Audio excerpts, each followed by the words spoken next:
Happy morning students. நம்ம போன வீடியோஸோட கண்டினியூஸ் தான் இப்போ நம்ம காமர்ஸில் பார்த்துக்கிட்டு இருக்கோம். அதாவது இப்போ வந்து சாப்டர் 14th டிரான்ஸ்போர்ட்டேஷன் பார்த்துக்கிட்டு இருக்கோம் இல்லையா.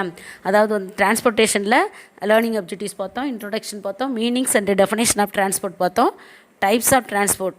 ஓகே, அதாவது 3 டைப்ஸ் பார்த்தோம். டிரான்ஸ்போர்ட்டில் surface, water transport, air transport, 3 types of transport பார்த்தோம். அடுத்து சர்ஃபேஸ் ஃபஸ்ட்டு இப்போ எக்ஸ்ப்ளனேஷன் பார்க்க போகிறோம். சர்ஃபேஸ் டிரான்ஸ்போர்ட் அப்படின்னா லேண்ட் டிரான்ஸ்போர்ட் அப்படின்னு அர்த்தம். லேண்ட் டிரான்ஸ்போர்ட்னால் நிலத்தில் செல்லக்கூடிய அனைத்து விதமான டிரான்ஸ்போர்ட்டுமே லேண்ட் டிரான்ஸ்போர்ட் தான் அப்படின்னு சொல்லலாம். 2 வீலர்ஸ் வந்து 3 வீலர்ஸா 4 வீலர்ஸா எல்லாமே வந்து லேண்டு டிரான்ஸ்போர்ட் தான். ஓகே, அதான் சொல்லப்படுகிறது.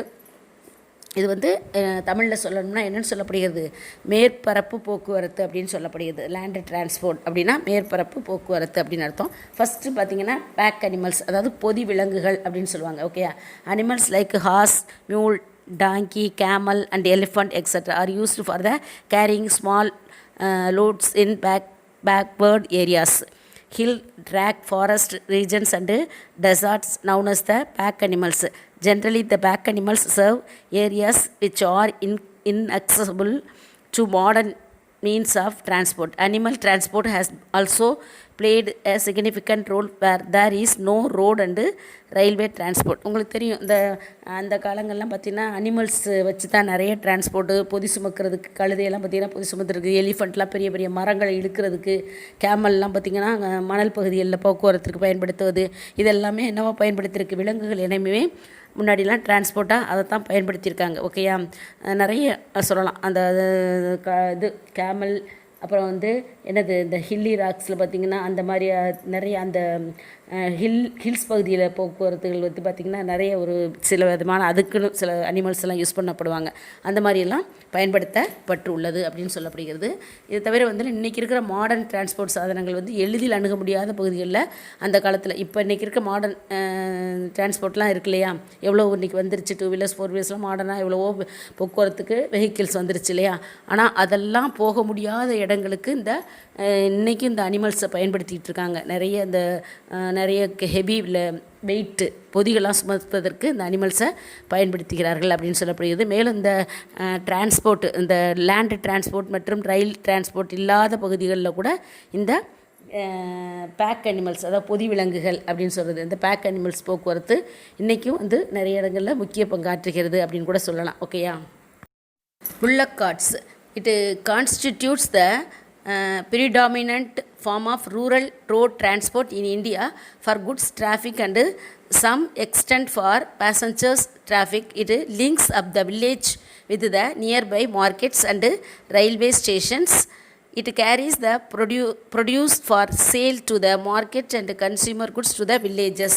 புல்லக்காட்னா இந்த மாட்டு வண்டி அப்படின்னு சொல்லுவாங்க இல்லையா, அதுதான். ஓகேயா, அந்த மாட்டு வண்டி யூஸ் பண்ணியிருக்காங்க டிரான்ஸ்போர்ட்டுக்கு. ரொம்ப அதாவது இந்தியாவில் வந்து பார்த்திங்கன்னா ப்ராடக்ட்ஸை கொண்டு செல்வதற்கு, மக்கள் வந்து அதை பொருள்களை ஏற்றி செல்வதற்கு கிராமப்புற பகுதிகளில் பார்த்திங்கன்னா இந்த அதிக அளவில் இந்த மாட்டு வண்டிகள் பயன்படுத்துவார்கள். ஓகேயா, இது வந்து அருகில் இருக்கின்ற மார்க்கெட்டுக்கு, ரயில்வே நிலையங்களுக்கு, ரயில்வே ஸ்டேஷன்களுக்கு, அப்படி ஒரு கிராமங்கள்லேருந்து இன்னொரு கிராமங்களை இணைக்கக்கூடிய ஒரு பொருள்களை கொண்டு செல்வதற்கு இந்த மாட்டு வண்டிகள் பயன்படுத்தப்பட்டது. மேலும் விற்பனைக்காக உற்பத்தி செய்யப்பட்ட பொருட்களை மார்க்கெட்டுக்கு கொண்டு செல்வதற்கும், கன்சியூமர்ஸ் பொருட்களை கிராமப்புறங்களுக்கு, மற்ற கிராமங்களெல்லாம் கொண்டு போய் சேல்ஸ் பண்ணுவதற்கும் இந்த மாட்டு வண்டி என்பது பயன்படுகிறது அப்படின்னு சொல்லலாம். ஓகேயா, road transport. Road transport is one of the most promising and passion means suitable for short and medium distances. It provides the basic infrastructures for bridging the majority of the people who are living in far off villages into the main streams of nation, like by connecting them to different places. It offers a number of advantages such as flexibility, reliability, speed and door-to-door service, besides supplementing and increasing the efficiency of the other modes of transport. The road transport அப்படிங்கிறது குறுகிய மற்றும் நடுத்தர அந்த தூரத்திற்கு மிகவும் ஏற்றதாக உள்ளது. அது ரொம்ப ஷார்ட், கொஞ்சம் தொலையால் ஒரு மீடியமான அளவு டிஸ்டன்ஸுக்கெலாம் யூஸ்ஃபுல்லான ஒரு டிரான்ஸ்போர்ட் வந்து இந்த ரோட் டிரான்ஸ்போர்ட் அப்படின்னு சொல்லப்படுகிறது. ஓகேயா, மேலும் இது வந்து பவர்ஃபுல்லான ஒரு டிரான்ஸ்போர்ட்டாக உள்ளது. பல்வேறு இடங்களில் இந்த ரோடை வந்து இணைப்பதன் மூலமாகவும் நாட்டில் உள்ள முக்கியமான அந்த தேசிய லெவலில் இருக்கு இல்லையா அந்த ரோட்ஸு அதையெல்லாம் இணைக்கக்கூடியதாகவும் தூரத்தில் உள்ள கிராமங்களில் வாழும் பெரும்பாலான மக்களை இணைத்து அடிப்படையான அந்த ஒரு இதை வந்து உள்கட்டமைப்பை இது வந்து இந்த டிரான்ஸ்போர்ட் வந்து வழங்குகிறது, ரோட் டிரான்ஸ்போர்ட் வழங்குகிறது அப்படின்னு சொல்லலாம். இது வந்து பார்த்திங்கன்னா ஃப்ளெக்சிபிலிட்டி நெகிழ்வுத்தன்மையாகவும் நம்பகத்தன்மையுடையதாகவும் வேகம் மற்றும் வீட்டிற்கு அருகிலேயே வழங்கப்படுகிற ஒரு சர்வீசஸாக இது செயல்படுகிறது சொல்லலாம் இல்லையா. நம்ம ரோடெல்லாம் பார்த்திங்கன்னா வாக்கபிள் டிஸ்டன்ஸில் நமக்கு ரோட் டிரான்ஸ்போர்ட் கிடைக்கக்கூடிய அளவிற்கு இன்றைக்கி இருக்குது இல்லையா. அதனால் வந்து இந்த வழங்கப்படும். மேலும் சேவை போன்ற எண்ணிலடங்கா நன்மைகள் வந்து இந்த டிரான்ஸ்போர்ட் மூலம் வழங்கப்படுகின்றன அப்படின்லாம். மேலும் இந்த ரோட் டிரான்ஸ்போர்ட் வகைகளை திறமை அதிகரிக்கவும் அதற்கு துணை புரிகிறது இந்த ரோட் டிரான்ஸ்போர்ட். இந்த போக்குவரத்து வகைகளில் மற்ற போக்குவரத்து வகைகளின் திறனை அதிகரிக்கக்கூடியதாகவும் இந்த ரோட் டிரான்ஸ்போர்ட் செயல்படுகிறது அப்படின்னு சொல்லலாம். ஓகேயா. பார்த்திங்கன்னா motor loris and buses. Motor loris and buses அப்படின்னா என்னென்னு தெரியும் இல்லையா. மோட்டார் லாரிஸ்னால் பெரிய சரக்குகளை ஏற்றி செல்லக்கூடிய லாரி மற்றும் வந்து பேருந்துகள். ஓகேயா. பஸ்ஸஸ்னால் பேருந்துகள். From the dawn of civilizations people have been endeavoring to form roads and use wheeled vehicles to facilitate transport of men and materials. The credit of revolutioning the road transport and introducing the elements of speed and greater carrying capacity into the system goes to motor lorries and buses. Introduction of petrol engines and later diesel engines vehicle has been offering good competitions to the railways. அதாவது வந்து இந்த motor loris and buses அப்படிங்கிறது என்னென்னா அந்த இன்றைக்கி இருக்கிற civilisation தொடக்கத்திலிருந்தே வந்து மக்கள் வந்து இந்த டிரான்ஸ்போர்ட் அதாவது ரோட் டிரான்ஸ்போர்ட்டை அமைத்து அதில் வந்து ரோட் டிரான்ஸ்போர்ட்டை அதிக அளவில் பயன்படுத்தி கொண்டு இருக்கிறார்கள். ஓகேயா. மேலும் பார்த்திங்கன்னா அந்த மக்கள் வந்து ஏறி செல்வதற்கும் இந்த டிரான்ஸ்போர்ட் வந்து எளிமைப்படுத்தப்பட்டுள்ளது அப்படின்னு சொல்லலாம். பஸ்ஸஸ்லாம் வந்து அது அந்த மாதிரி ஒரு எளிமையாக மக்கள் போய் வருவதற்கு பயன்படுத்தக்கூடிய ஒரு போக்குவரத்தாக உள்ளது. மேலும் பல்வேறு வகையான இந்த வேகமூட்டக்கூடிய கருவிகள் மற்றும் அதிகமான சுமைகளை ஏற்றி இந்த டிரான்ஸ்போர்ட் இயந்திரங்கள் சரக்குகளை ஏற்றி செல்லக்கூடிய சரக்கேற்றிகள் இதெல்லாம் வந்து அதிக அளவில் இந்த டிரான்ஸ்போர்ட்டில் பயன்படுத்தப்படுகிறது அப்படின்னு சொல்லலாம். மேலும் பேருந்துகள் வந்து நம்ம பஸ்ஸஸ் வந்து சாலை போக்குவரத்திற்கு இன்றைக்கி இருக்கிற பரிணாம வளர்ச்சியில் வந்து அது ஒரு பெரிய ஒரு வரமாக உள்ளது அப்படின்னு சொல்லலாம். ஓகேயா. மேலும் பெட்ரோல் இயந்திரங்கள் அப்புறம் டீசல் இயந்திரங்கள் அறிமுகம் இதற்கும் வந்து இந்த தொடர் வண்டி இதெல்லாம் இருக்கு இல்லையா, இதெல்லாம் நல்ல ஒரு போட்டியாக வழங்கி வருகிறது அப்படின்னு சொல்லப்படுகிறது. ஓகேயா. அதான் அந்த engines petrol engines and later diesel engines vehicle has been these offering good competitions to the railways. ஓகேயா.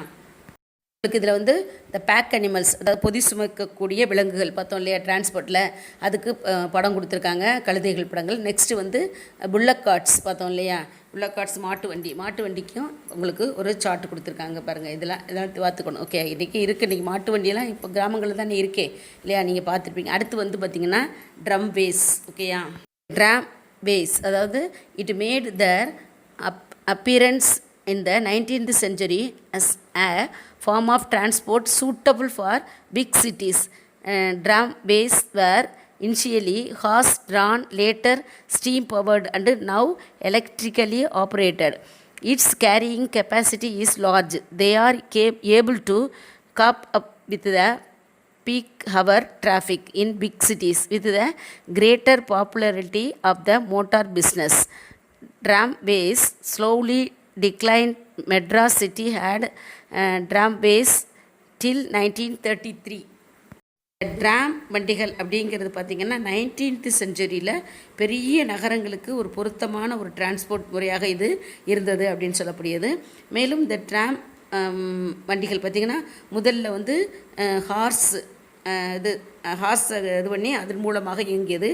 பின்னாடி பார்த்திங்கன்னா அந்த நீராவி என்ஜின் சொல்கிறோம்ல, அந்த நீராவி என்ஜினால் வந்து இது பண்ணப்பட்டு இது பண்ணுது. பின்னாடி பார்த்திங்கன்னா மின்சாரத்திலையும் இயக்கப்பட்டது அப்படின்னு சொல்லலாம். ஓகேயா. இது வந்து அதிக அளவு சுமைத்திறன் கொண்டது. சுமைத்திறன் மிகப்பெரிய அளவு அதாவது சுமைகளை ஏற்றி செல்வதற்கு பயன்படுத்தக்கூடியதாக இருந்தது. இது பெரிய நகரங்களில் அதிகபட்சமாக சமாளிக்க முடியாத அந்த போக்குவரத்து நெரிசலை சமாளிப்பதற்கு இதை பயன்படுத்தப்பட்டது. ஓகேயா. தற்போது இப்போ வந்து இந்தியாவை இப்போ இருக்கிற அந்த இயந்திர பேருந்துகள் இருக்கு இல்லையா, அதுகளில் மிகப்பெரிய அறிமுகத்தின் காரணமாக இந்த ட்ராம் வண்டிகள் பார்த்திங்கன்னா அந்த இன்றைக்கி இருக்க இந்த ரீசன்ட் மாடர்ன் டிரான்ஸ்போர்ட்னால இந்த ட்ராம் வண்டிகள் அப்படிங்கிறது என்ன செஞ்சு விட்டுறது, காலப்போக்கில் குறைந்து அது இப்போ இல்லாமல் போயிடுச்சு. சென்னை நகரில் ட்ராம் வண்டிகள் போக்குவரத்துக்கு 1933 வந்து அந்த 1933 வரை வந்து இந்த ட்ராம் வண்டிகள் அப்படிங்கிறது வந்து செயல்பாட்டில் இருந்தது அப்படின்னு கூட சொல்லலாம். ஓகேயா. அதனால் இந்த ட்ராம் வண்டிகள் அப்படிங்கிறது ஒரு பழமையான டிரான்ஸ்போர்ட்டாக இருந்தாலும் அன்றைக்கு இருந்த காலங்களில் பெரிய பெரிய நகரங்களில் பயன்படுத்தப்பட்ட ஒரு டிரான்ஸ்போர்ட் தான் இந்த ட்ராம் வண்டிகள் அப்படின்னு சொல்லப்படுகிறது. ஓகேயா. The invention of steam engine by James Watt revolutionized the mode of transport all over the world. Railway as a mode of transport is the most organized transport undertaking all over the world. Railway are cheapest and quickest means of transport for carrying heavy goods over long distance. அதாவது உங்களுக்கு railway வந்து பெரிய அளவில், அதாவது வந்து James what அப்படிங்கிறவரால் கண்டுபிடிக்கப்பட்டதான் இந்த steam engine அப்படிங்கிறது. Okay. உலகத்தில் உள்ள அனைத்து விதமான இந்த ரயில்வே இதுவும் வந்து பார்த்திங்கன்னா போக்குவரத்து முறையிலும் வந்து இந்த ரயில்வே அப்படிங்கிறது மாபெரும் ஒரு புரட்சிகரமான ஒரு டிரான்ஸ்போர்ட் அப்படின்னு கூட சொல்லலாம். ஓகேயா. மேலும் உலகத்தில் உள்ள மிகவும் முறையாக ஒழுங்குபடுத்தப்பட்ட ஒரு போக்குவரத்து வந்து இந்த ரயில்வே அப்படின்னு தான் சொல்லப்படுகிறது. மேலும் லாங் டிஸ்டன்ஸுக்கு செல்வதற்காகவும் நிறைய அதிக அளவான பொருள்களை கொண்டு செல்வதற்கும் பயன்படுத்தக்கூடியது இந்த ரயில்வே அப்படிங்கிறது ரயில்வே சிஸ்டம்ஸ். ஓகே. அந்த ரயில்ங்கிறது அதிக அளவில் பயன்படுத்தப்படுகிறது அப்படின்னு சொல்லப்படுகிறது. நெக்ஸ்ட் பார்த்திங்கன்னா இந்த railway render essential public services. It requires huge capital outlay for laying of track, constructions of bridges, purchase of locomotives, etc. Railway are among the biggest public utilities of a country. Rail transport is means of transferring of passengers and goods or wheeled vehicles running or rail transport started to be important in the industrial revolutions. ஆமாம், அதாவது இன்றைக்கி இந்த railway system அப்படிங்கிறது மிகப்பெரிய அளவில் ஒரு இம்பார்ட்டண்டான ஒரு டிரான்ஸ்போர்ட்டாக இன்றைக்கி இருந்து கொண்டிருக்கிறது அப்படிங்கிறது தான் இதனுடைய கண்டினியூஸாக நம்ம நெக்ஸ்ட் கிளாஸில் பார்ப்போம். ஓகே. Thank you students.